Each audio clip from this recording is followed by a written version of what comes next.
प्रिय विद्यार्थियों, हम कर रहे हैं एशिया और अफ्रीका में साम्राज्यवाद पर दूसरा व्याख्यान।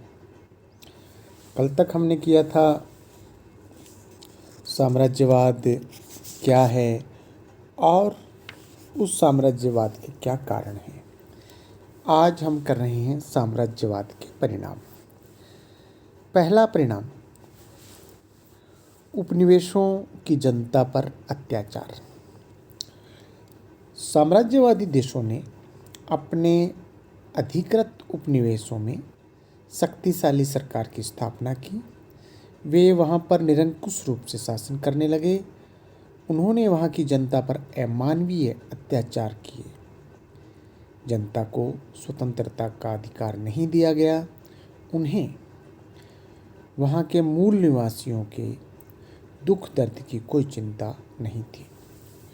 उपनिवेशवाद के जो देश हैं साम्राज्यवाद के, उन्होंने जहाँ अपने उपनिवेश बनाए वहाँ के मूल निवासियों की उनके बारे में कोई भी चिंता नहीं थी।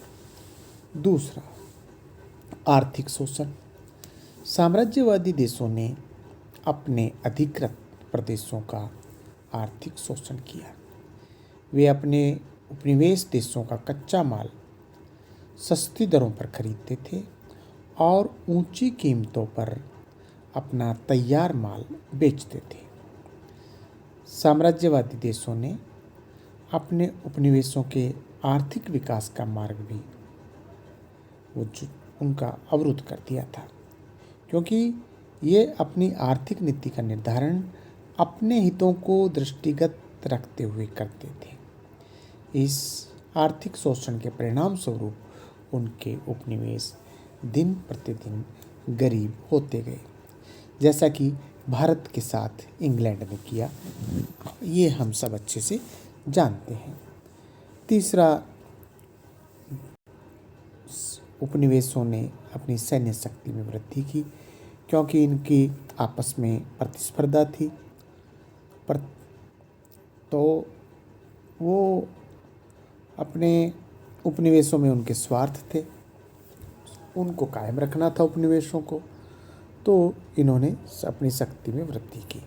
कई देशों ने तो अपने यहाँ सैनिक शिक्षा अनिवार्य कर दी, और यूँ कहें कि यूरोपियन देशों में शस्त्रों की एक प्रतिस्पर्धा प्रारंभ हो गई, जो आगे चलकर प्रथम विश्व युद्ध के रूप में हमें दिखाई देती है।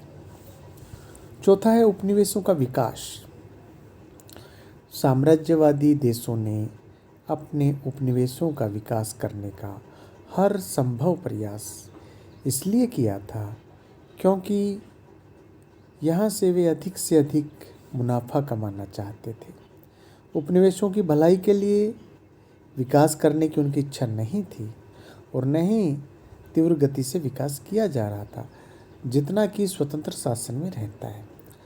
जैसे अंग्रेज़ों ने भी अपने हितों की पूर्ति के लिए भारत में उद्योग लगाए, सड़कें बनाई, रेल लेकर के आए, डाक वो जो टेलीग्राम होता है वो किया। तो वो अब हित तो उनका खुद का था, लेकिन स्थानीय निवासियों को भी उसका फायदा मिल रहा था। अब हम साम्राज्यवादी देशों में मनमुटाव, ये पांचवा कारण है, परिणाम है। क्योंकि आपस में एक होड़ थी, एक प्रतिस्पर्धा थी। इंग्लैंड फ्रांस से आगे निकलना चाहता था, फ्रांस इंग्लैंड से आगे निकलना चाहते थे। यही इटली जर्मनी में हो रहा था। और 20वीं सदी के प्रारंभ में इस दौड़ में एशिया का देश जापान भी सम्मिलित हो गया। परिणाम स्वरूप उसके संबंध चीन, रूस व अमेरिका से बिगड़ गए। और विद्यार्थियों, ये जो औपनिवेशिक प्रतिस्पर्धा थी, इससे संपूर्ण यूरोप को दो परस्पर विरोधी गुटों में विभाजित कर दिया गया, जिससे विश्व शांति को खतरा पैदा हुआ। छठा, अफ्रीका की खोज। 19वीं शताब्दी की सबसे विशिष्ट उल्लेखनीय घटना अफ्रीका की खोज रही एवं यूरोपीय देशों द्वारा उसका विभाजन करना रहा।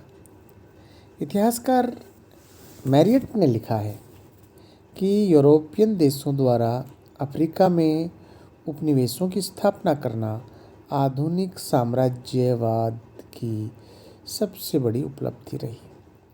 क्षेत्रफल की दृष्टि से अफ्रीका विश्व का दूसरा बड़ा महाद्वीप है, जिसे 19वीं शताब्दी से पूर्व अंध महाद्वीप कहा जाता था, क्योंकि यहाँ के बारे में लोगों को जानकारी नहीं थी। यहाँ पर कच्चा माल बहुत अधिक मात्रा में पैदा हो रहा था। यह द्वीप यूरोप के पास में भी था। फिर भी यूरोपियन देशों का इसकी ओर ध्यान सबसे बाद में गया। 16वीं शताब्दी तक यह द्वीप यह जो महाद्वीप है शेष दुनिया से पृथक रहा। 1869 में जब स्वेज नहर का निर्माण हो गया, उसके पश्चात अफ्रीका का महत्व बढ़ गया।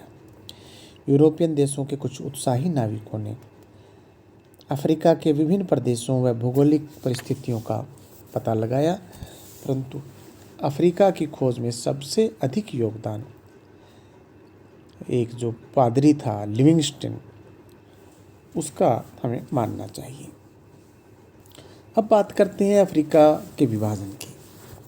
अफ्रीका खोज लिया गया, अब अफ्रीका का विभाजन होता है। देखिए, 19वीं शताब्दी के उत्तरार्ध में अफ्रीका का विभाजन विश्व की एक महान घटना मानी जाती है। यूरोपियन देशों द्वारा अफ्रीका की स्थापना आधुनिक साम्राज्यवाद की सबसे महत्वपूर्ण उपलब्धि है। औद्योगिक क्रांति के पश्चात यूरोपियन देशों को अपने अतिरिक्त प्रोडक्शन को बेचने के लिए और कच्चा माल प्राप्त करने के लिए नए बाजार, नए स्थान की आवश्यकता थी। फलस्वरूप नवीन साम्राज्यवाद औपनिवेशिक विकास के रूप में प्रकट हुआ। रैमजे म्यूर इतिहासकार ने लिखा है, यह नवीन, इतिहासकार का नाम रैमजे मयूर, यह नवीन साम्राज्यवाद आर्थिक, राजनीतिक, सैनिक और सांस्कृतिक रूप में दुनिया पर छा गया। अफ्रीका, जिसको कि अंध महाद्वीप भी कहा गया, यहाँ से कच्चा माल बहुत अधिक मात्रा में मिलने लगा। यह महाद्वीप यूरोप के नज़दीक था और यहाँ से ट्रांसपोर्ट के अंदर बड़ी मदद थी, पर क्योंकि पास में था। तो फिर ही लिखता है इतिहासकार कि ये महाद्वीप यूरोप के पास में था और कच्चा माल यहाँ से बड़ी आसानी से मिल सकता था। तो यूरोप के देशों ने अब ये जो नया स्थान है, ये यहाँ से इसका खूब दोहन प्रारंभ किया और उसको उन्होंने अपने आपस में बांट लिया।